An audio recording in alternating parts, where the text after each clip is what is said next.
Hey guys, hope everyone had a good day trading. This is Jeff from zentrader.ca with a market update. Today was day one of the rally that I've been expecting. I had drawn this bullish descending wedge here.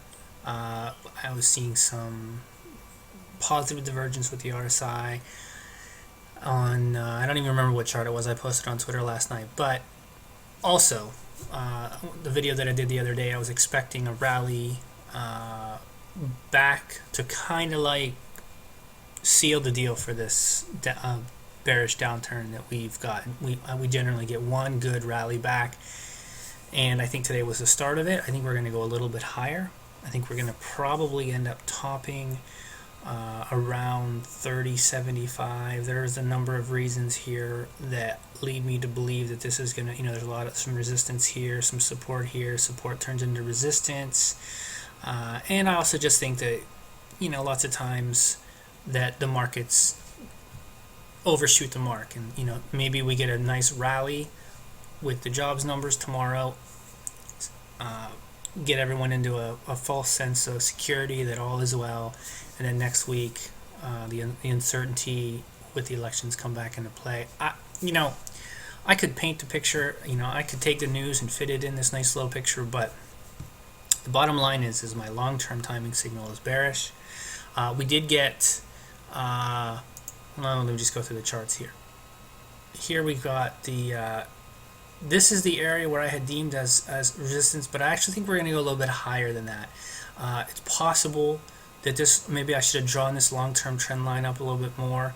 Maybe we go, a 50-point rally in the NASDAQ. What did the NASDAQ do today? 42 points translated into 136 points. So maybe a 50 plus point rally translates into, maybe 180. We're at 13.2. So maybe we go up here to 13.450. Maybe that's an area, and that would put in a lower high right there. That would be pretty convenient, I might say.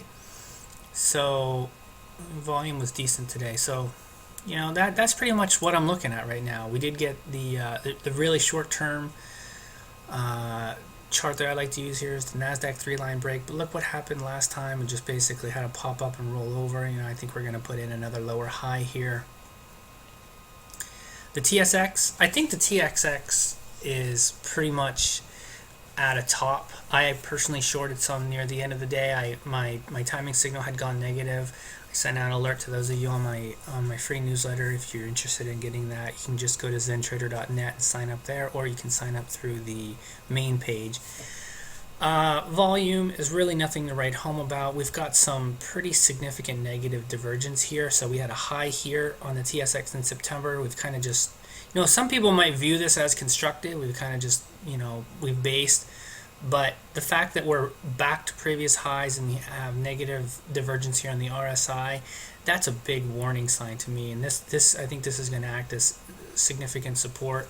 And, all my timing signals, well, actually, I think my long-term timing signal on the TSX is bearish. I think 2 out of the 3, and that's why I went ahead and shorted it today. Obviously, my risk is if we were to break through this and close, then I would reevaluate that position. But as it is, this is not a whole lot of risk to find out if this trade is going to work. And maybe we pop up, sell off, and I think if this does turn out to be a decent call, the selling could be fast and furious on the TSX. And the last 2 charts are daily charts. One is the NASDAQ. This paints a bullish picture, the bounce off the 50-day MA, and then the SPX. It could find resistance at the 50-day moving average. So I think what you need to do is you need to look, okay, what's the midterm trend, and kind of give a little more, give that a little more importance. And I think the fact that we've been continuing to see lower highs here in the S&P, same thing on the NASDAQ. I think this is gonna again lull people. Actually, my bad. This is the 200-day MA. So that even makes even more sense that we're going to rally up to this area here and probably find resistance up here at the 50-day MA. Let me look at this real quick. Okay, so the S&P has been stronger.